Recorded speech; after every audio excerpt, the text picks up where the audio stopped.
Sanibonani ma-foreigner, namhlanje ngikhuluma nani bafowethu.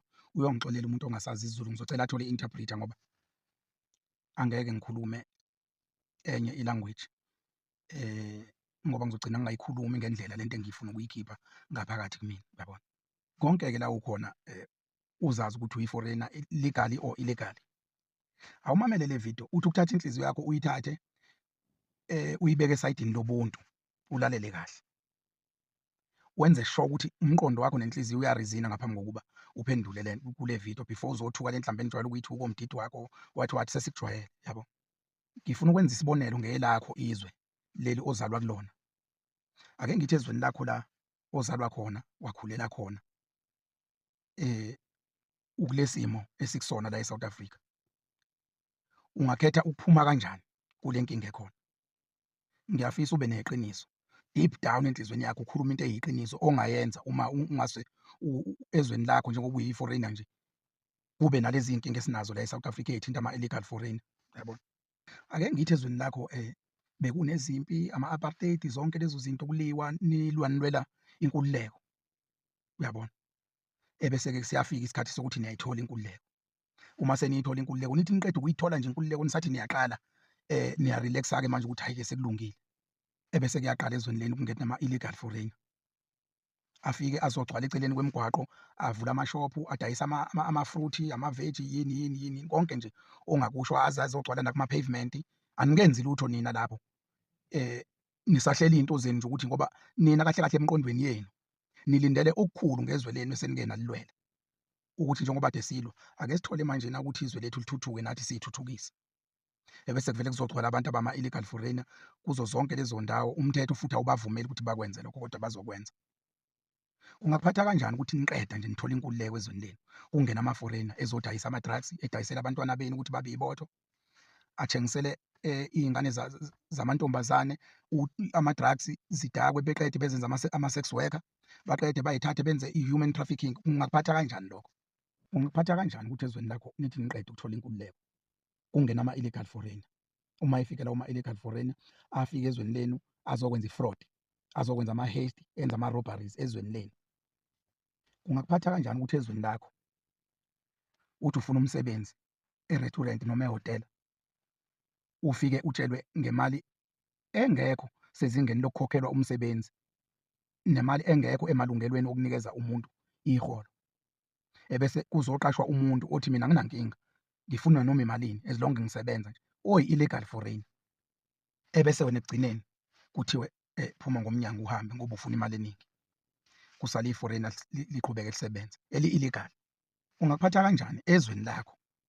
Uthi uyakhuluma nje nomuntu umexwayisa ngobungozi bezinto ey'rongi abazenzayo ezweni lenu, akuthuka athi mdidi wakho, hamba wena uye le kuleli zwe lethu esibuya kulona. Uma ubona ukuthi ku-right, thina sizosala la, wena uhambe uye le. Kungakuphatha kanjani lokho?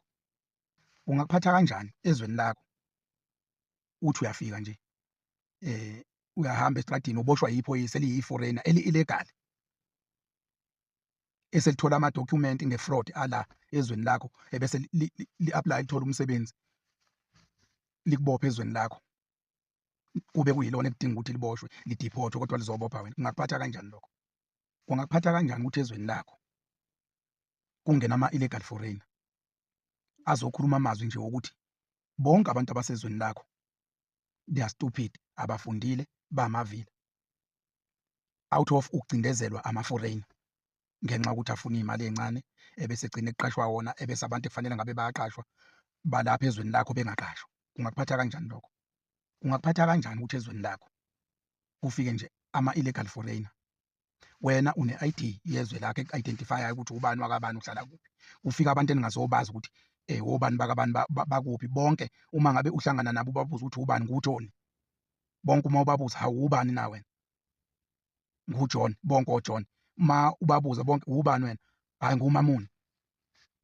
Labo bantu uma ubheka ezweni lakho ungakujabulela ukuthi kunabantu abanamagama awodwa nebonge ezodwa bonke abafanayo abafika ezweni lakho abangafuni ukuthi nje ba-identify-eke ngqo. Baze ngani labo bantu? Kungakuphatha kanjani ukuthi ezweni lakho usukubone konke lokho engikuchazayo? Ukubulawa kwabantu bakini, bebulawa ama-illegal foreigners, bewabulala ngebhamu engekho emthethweni, bebadayisela ama-drugs, benza ama-human trafficking, yonke inhlobo ye-fraud, uboshwa yiphoyisa eliyi-foreigner elingekho emthethweni, yonke leyo nto leyo. Isiphi isinqumo ongasithatha sokuqala?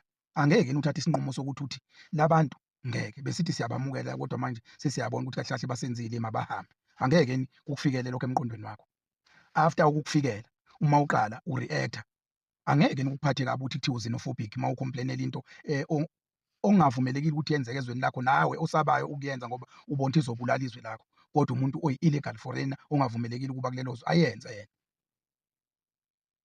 Nasi-ke isexwayiso sami mafowethu Sila, uyabona umuntu uma enza into e-peaceful ekhuluma kahle nawe, emva kokuba eseshilo ukuthi ngidiniwe ukuba khona kwakho lakithi, ngicela uhambe, kufanele nikuqaphele ukuthi okulandela lapha into ezobe ingasalawuleki, nokuchitheka kwegazi kunamathuba amaningi kuleso simo leso. Mhlampe nikuthatha kancane lokho. Siyazi ukuthi abanye benu bozama ukulwa belwe ngoba abantu, kodwa esami isexwayiso sithi, uyabona la ubona khona ukuthi awungenanga ngendlela e-right, awusafuneki khona, phuma uhambe. Nami into ebengingayenza leyo, ngiyoqala kabusha ukuthi ngiye ezweni lami bese ngiyabuya-ke, hhayi ukuthi ngiloko ngithi mdidweni hambani nina asiyindawo ini, uyabona? Yexwayani bantu bakithi, nonke ngiyazi ukuthi ngoba nimnyama nabantu bakithi, ningakhuluma konke niyixube indaba nithi ini, abelungu bayasatshwa ini, abelungu amadokhumenti kodwa bona banawo aqondile, uyabona? After all nje niyazi ukuthi banamadokhumenti aqondile. Abavelanga nje baphonseka nje bafika futhi basebenza ama-crime lawa awenzakalayo. Uma benza i-crime izo-identify-eka, njengoba nje kukhona nabakwazi ukuthi bethathe umuntu bembulale bemphonsele iy'ngulube kwabelungu, bayatholakala ba-identify-eka, kuyaziwa ukuthi usibani bani wakabani, i-ID yakhe ithi, uyabona?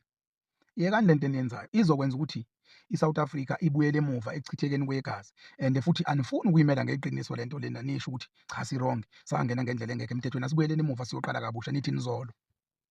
Le video le niyoyikhumbula, ngiyanixwayisa, iqapheleni lento enifuna ukuyenza, angeke iphele kahle.